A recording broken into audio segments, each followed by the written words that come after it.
사랑하는 성도 여러분, 여러분은 여러분의 성품이 어떤 성품이기를 원하십니까?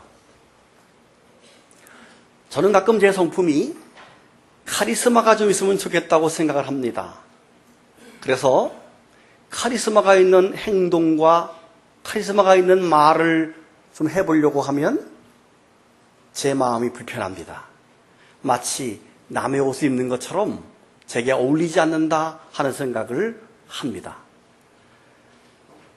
그래서 제 마음속에 가장 편안하고 잘 어울리는 성품이 뭘까라고 생각해 보니까 자상하고 온유함이 제일 편한 옷이다라는 생각이 듭니다.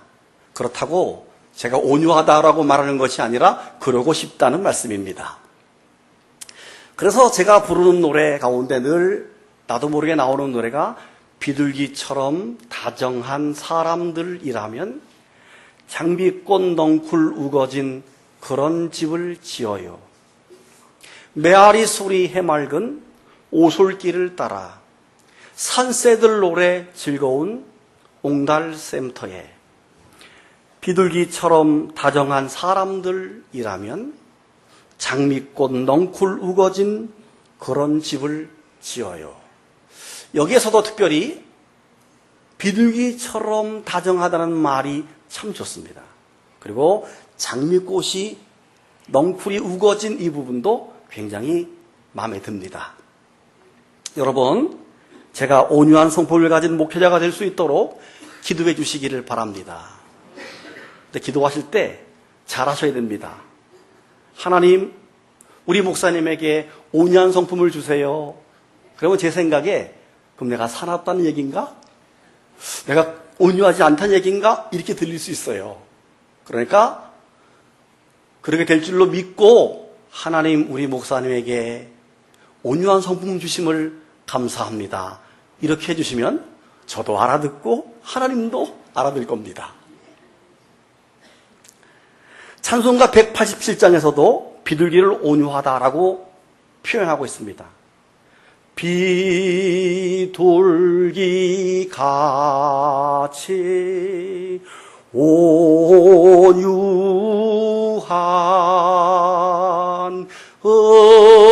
은혜의 성령 오셔서 거친 마음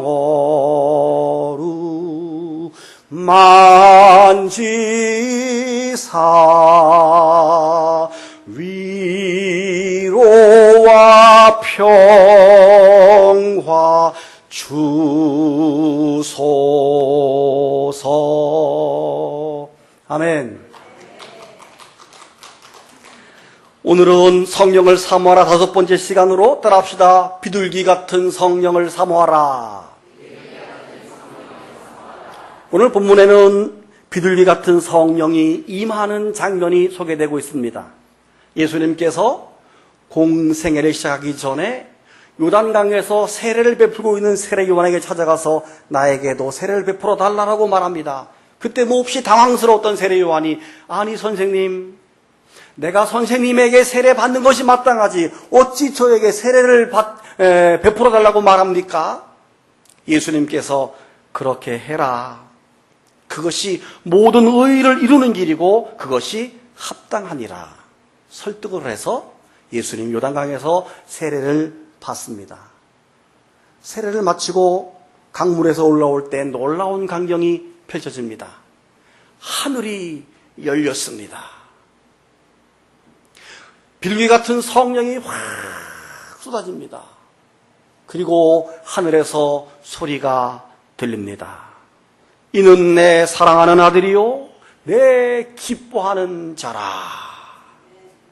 성령이 임하는 모습을 매우 역동적이고 아주 실감 있게 표현하고 있습니다. 하늘이 어떻게 열렸을까요? 상상이 안 갑니다. 어떻게 하늘이 열렸을까? 그리고 비둘기가 내린 것이 아니라 비둘기 같은 성령이 어떻게 임했을까? 각자 우리는 상상할 수밖에 없지만은 아마도 놀랍고 신비한 그런 경험이 되지 않았을까 하는 생각을 합니다. 우리가 가끔 올림픽 같은 국제 경기 같은 데서 개막식이나 폐막식 때 개회를 선언하면 비둘기를 쫙 날려보낼 때 참 멋있는데, 그것과 비교할 수 없는 신비한 그런 영적인 은혜가 예수님이 세례받을 때 일어나게 되었던 것입니다. 이것은 예수님의 성육신을 증거하는 것이고 하늘과 땅이 하나가 되는 그런 어떤 놀라운 사실이고, 이제부터 예수님이 공생애를 시작한다라고 하는 어떤 신호탄과도 같은 그런 중요한 그런 장면입니다.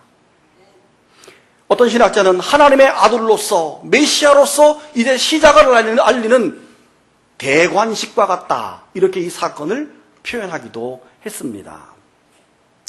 사랑하는 성도 여러분, 성경에서 비둘기는 어떤 의미를 상징하고 있길래 마태는 성령을 비둘기에 비유했을까? 먼저 첫 번째로 비둘기 같은 성령이 임하면 우리가 순결한 은혜를 받게 됩니다. 따라합시다. 순결한 은혜. 비둘기는 순결함을 상징하는 새입니다. 그래서 예수님께서 제자들을 파송할 때 이렇게 말씀하십니다. 뱀같이 지혜롭고 비둘기같이 순결하라, 이렇게 말씀을 했습니다. 뱀같이 지혜로워라는 말이 조금 기분이 유쾌하지는 않습니다. 성경에서도 뱀은 간교하고 신중한 동물로 묘사되기 때문입니다. 또한 애굽 사람들의 상형 문자를 보게 되면 이 뱀을 아주 지혜의 상징으로 그린 것을 우리가 보게 됩니다. 그러나 뱀은 징그럽습니다. 그러나 자기가 처한 위험에서 아주 능란하고 아주 신속하게 쑥 빠져나가기 때문에, 비록 우리 마음속에 뱀에 대한 어떤 느낌은 좋지 않지만 그렇게라도 너희가 위험을 당하걸랑 빠져나가라, 제자들을 염려하는 마음으로 그런 표현을 하신 것입니다. 그리고 반면에 비둘기는 순결하다, 이렇게 말씀했습니다. 순결하다라고 하는 단어의 어원은 부패한 것에서부터 혼합되지 않으며 오염되지 않은 순수한 상태를 순결하다, 이렇게 표현됩니다. 거짓이 없는 솔직하고 순진한 상태, 이 상태를 순결하다, 이렇게 표현합니다. 여러분, 노아의 홍수 때 비가 멈추고 나자 노아가 얼마나 물이 많이 빠졌는지를 알아보기 위해서 제일 먼저 까마귀를 날려보냅니다. 근데 까마귀가 날아가서 돌아오지 않습니다. 왜 안 돌아왔을까요? 까마귀는 썩은 것을 좋아합니다. 썩은 고기를 좋아합니다. 그래서 물 위에 떠있는 온갖 물고기 같은 썩은 것을 먹느라고, 성경을 보니까 물이 마르기까지 물 위를 왕래했다. 앉지도 않고 물 위에서 썩은 것을 먹으면서 물이 마를 때까지 몇 날 며칠을 수십 일을 그렇게 배회하면서 썩은 것을 탐닉하느라고 돌아오지 않았던 것입니다. 까마귀가 돌아오지 않자 이번에는 노아가 비둘기를 내보냅니다. 비둘기가 날아갔다가 금세 돌아왔습니다. 아, 물이 안 빠졌구나. 비둘기는 적어도 땅 위의 사체들, 물 위에 떠다니는 부패한 것들에 눈을 돌리지 않습니다. 7일이 지나서 또다시 내보냈습니다. 저녁 무렵에 비둘기가 돌아왔습니다. 입에 새로 막 돋아나는 감람나무 잎사귀를 입에 물고 돌아왔습니다. 아, 물이 빠져갔구나. 이제 새로운 싹이 나고 있구나. 그로부터 또 7일이 지나서 다시 비둘기를 내보냅니다. 그리고 비둘기는 더 이상 돌아오지 않습니다. 물이 다 빠지고 정착을 하게 된 것입니다. 그제서야 노아는 방주문을 열고 땅에 내려온 것입니다. 까마귀는 썩은 것과 더러운 것을 구별하지 않습니다. 까마귀는 동물 사체를 뜯어먹고 삽니다. 그래서 까마귀가 까까 하고 울면 마치 죽음의 그림자가 오는 것처럼 기분 나빠합니다. 그러나 비둘기는 순결하고 깨끗하기에 아무거나 먹지 않습니다. 시조를 하나 소개하겠습니다. 까마귀 노는 곳에 백로야 가지 마라. 희고 흰 깃에 검은 때 묻힐세라. 진실로 검은 때 묻히면 씻을 길이 없으리라. 조선시대 때 어지러운 광해군 시절 때 선우당이 자기 동생이 조정에 벼슬 아치러 나가는 것을 반대하면서 까마귀 노는 곳에 백로야 가지 마라 이런 말을 했습니다. 다른 시조가 있습니다. 까마귀 싸우는 곳에 백로야 가지 마라. 성낸 까마귀들이 너의 흰빛을 희샘하나니 맑은 물에 깨끗이 씻은 몸을 더럽힐까 하노라. 이 시조는 정몽주가 이성계를 문병하러 가던 날 팔순 노모가 전달밤에 너무도 회개망측한 꿈을 꾸고 아들아 가지 마라, 제발 가지 마라 그랬습니다. 근데 정몽주가 어머니의 뜻을 뒤로 하고 문병을 가고 돌아오는 길에 선죽교에서 이방원의 자객에 의해서 피살당합니다.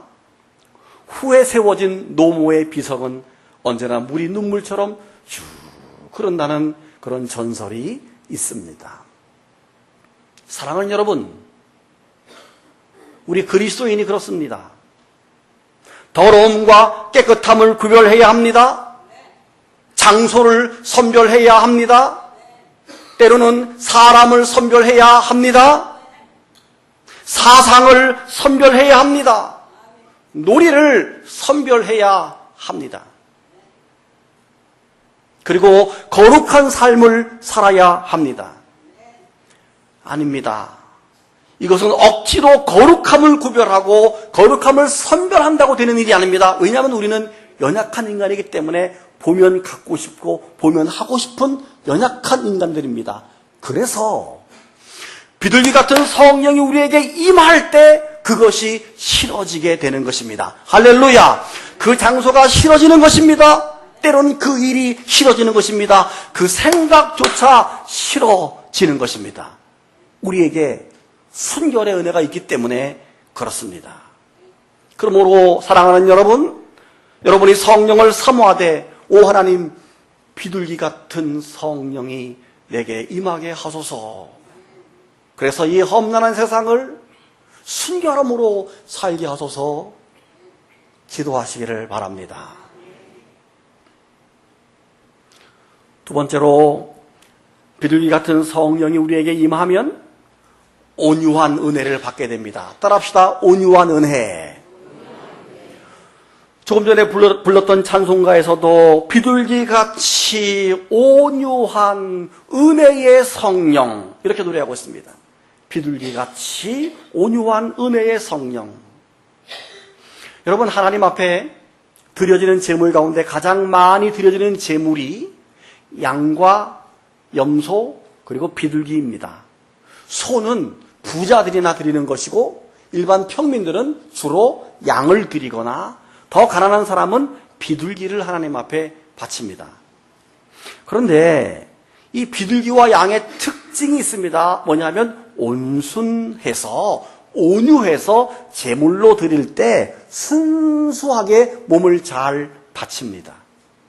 물론 죽음의 두려움 때문에 음매거리고 퍼뜩거리고 발버둥은 칩니다마는 금세 장악당해서 자기 목을 내어놓습니다. 만약에 호랑이나 사자로 제물 드려라, 제물 드리기 쉽지 않아요. 워낙 사나워서. 예수님께서 십자가에 달리실 때 마치 어린 양처럼 순순히 끌려갔습니다. 손과 발에 못을 박혔습니다. 십자가상에서 온갖 물과 피를 다 흘렸습니다. 그래서 이사야 53장 7절은 이렇게 표현하고 있습니다. 다 같이 읽습니다. 시작.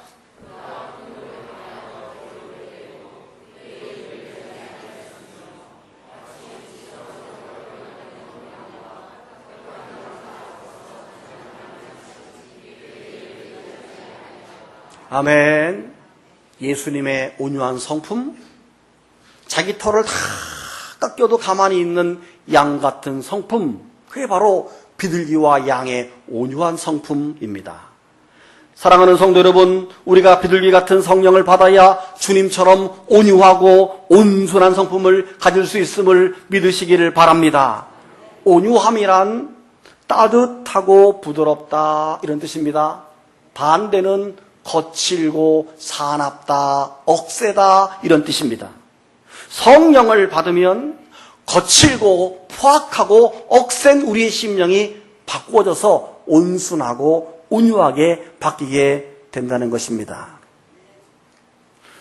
우리나라 최초의 목사 안수자가 한 6명이 동시에 목사 안수를 받았는데 그 중에 한 사람이 깡패 출신 이기풍이라고 하는 목사님입니다. 평양 출신으로 평양 깡패로 유명한 사람이 이기풍이에요.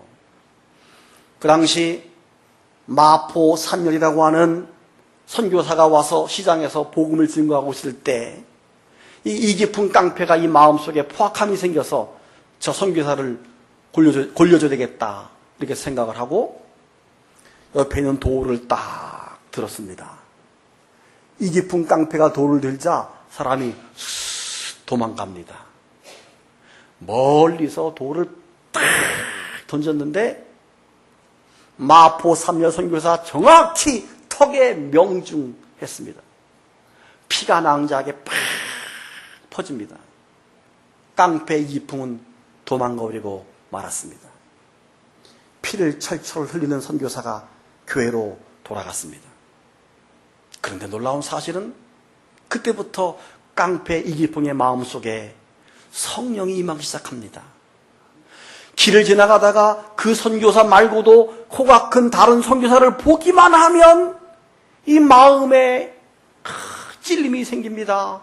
그리고 그때 자기 돌에 맞아서 피가 낭자하게 흘렀던 마포 삼년 선교사가 자기 머릿속에 떠오릅니다. 그리고 심지어 잠을 잘 수가 없습니다. 눈만 감으면 피가 흘리는 선교사의 모습이 떠오릅니다. 할 수 없이 제 발로 교회에 찾아가서 예수를 믿고 사과를 드리고 신학을 하고 목사가 된 사람이 이기풍 목사입니다. 왜 그렇죠? 성령이 그 속에 임하니까.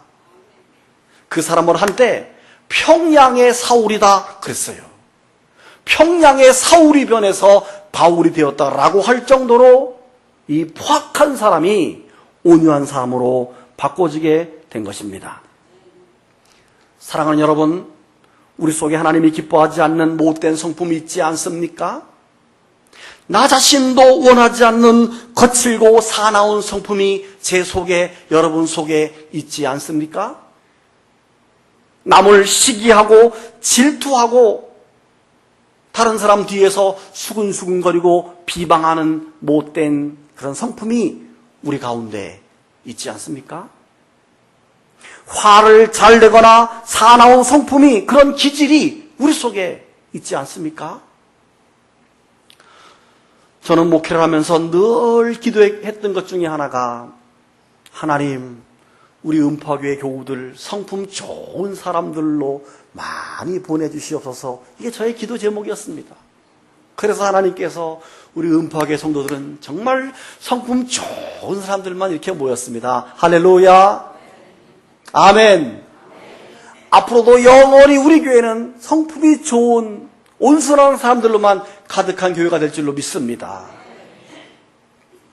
그러나 혹시 우리 안에 내가 원하지 않고 주님이 기뻐하지 않는 거칠고 은혜스럽지 못한 성품이 있다면, 오 주님, 내게 비둘기 같은 성령을 주시옵소서. 은혜를 받음으로 온유한 성품으로 바꾸어지기를 주님의 이름으로 축복합니다. 세 번째, 비둘기 같은 성령이 임하면 평화의 은혜를 받게 됩니다. 따라합시다. 평화의 은혜. 노아의 홍수가 끝나고 비둘기가 물고 온 이 감람나무 잎사귀가 상징하는 것이 무엇입니까? 이제는 심판과 저주가 끝나고 평화의 시대가 되었다라고 하는 것을 상징합니다. 그래서 그 이후에 모든 세계 사람들은 비둘기를 평화의 상징으로 생각을 해서 행사할 때마다 평화의 상징으로 비둘기를 날려보내게 된 것입니다. 로마서 14장 17절에 보면 하나님의 나라는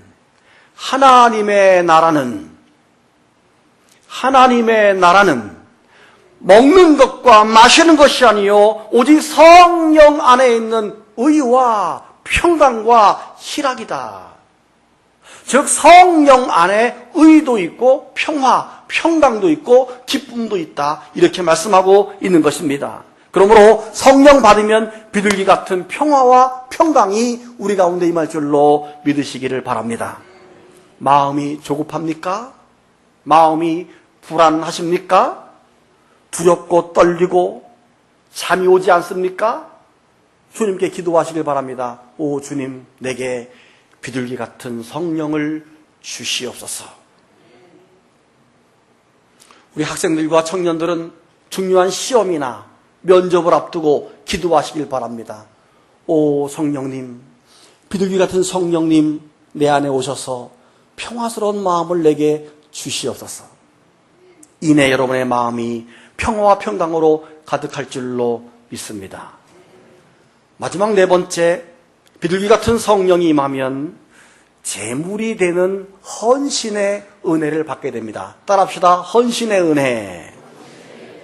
레위기 1장 14절에서 17절을 여러분 읽겠습니다. 시작.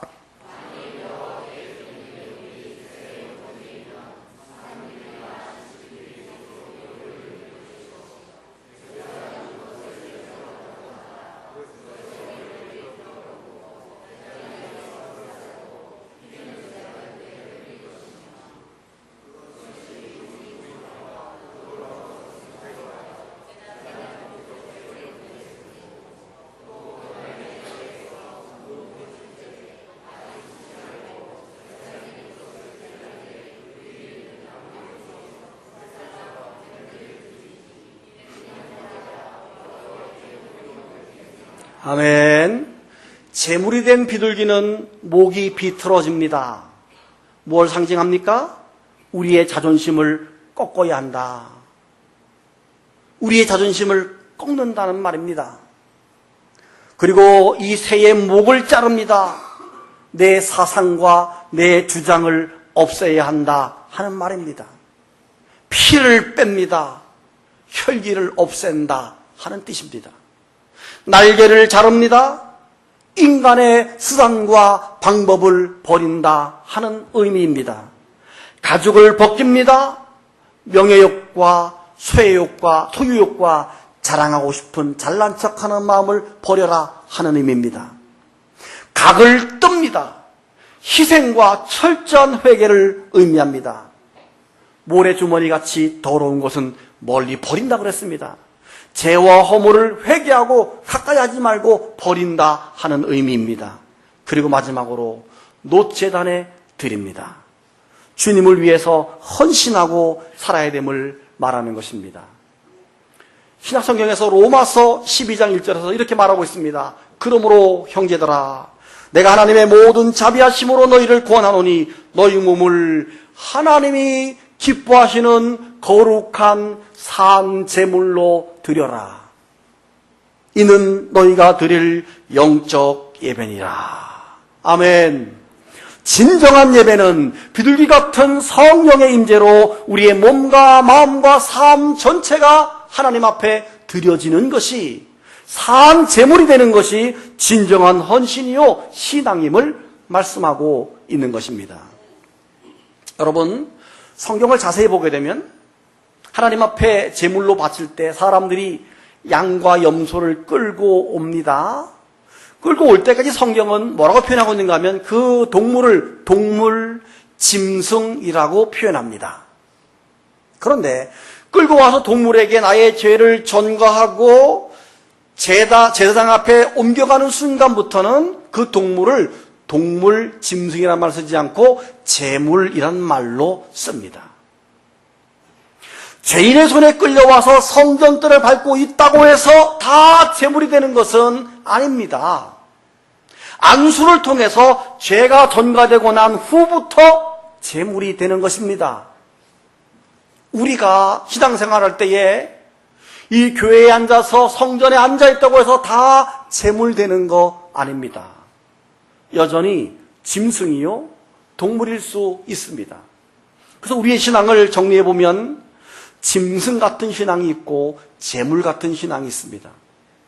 짐승 같은 신앙은 아직 성령을 통해서 헌신된 신앙의 단계에 올라가지 못한 경우입니다.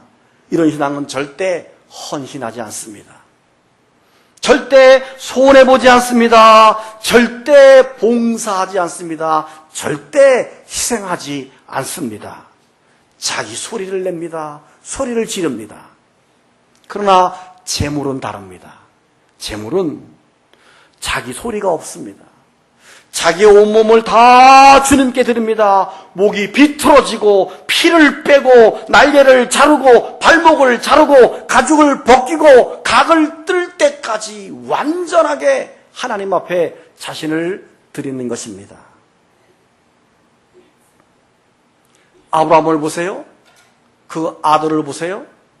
생명을 다 내어놓기까지 주님께 완전히 드릴 때 내가 너를 복의 근원으로 삼으리라. 할렐루야. 예수님을 보세요. 십자가 위에서 당신을 완전한 제물로 다 내어놓을 때 우리 인류를 구원할 그런 구원의 역사가 이루어지게 된 것입니다. 나 자신을 돌아보십시오. 나의 신앙이 아직 짐승인지 아니면 제물인지 자기 자신에게 질문해 보시길 바랍니다. 너희 몸을 하나님이 기뻐하시는 거룩한 산 제물로 드려라. 우리가 비둘기 같은 성령의 은혜가 내게 임할 때 비로소 우리는 헌신된 삶을 살 수 있습니다. 주님이 기뻐하는 삶을 그제서야 살 수 있습니다. 오늘 이 아침에 비둘기 같은 성령으로 주님께 헌신하는 하나님이 기뻐하는 신앙이 될 수 있기를 주님의 이름으로 축복합니다. 눈 감고 묵상합니다.